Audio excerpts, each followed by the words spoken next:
អាវងអាយអាវងអាយ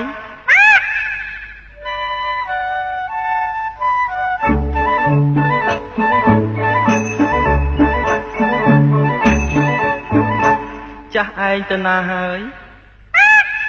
នឹងផ្ដាំតាមមនុស្សខ្លាចម៉ែកានឹងផ្ដាំតាមសារិកាមិនវេ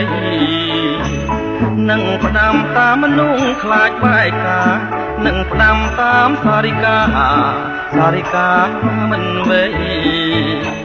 ចង់ផ្ញើបណ្ដាំទៅស្រីថាបងវិលវេរកស្រីវិញហើយឯងស្ដាប់បានទេអវងហើយថាអញមកហើយមកជួបម្ចាស់ជីវិត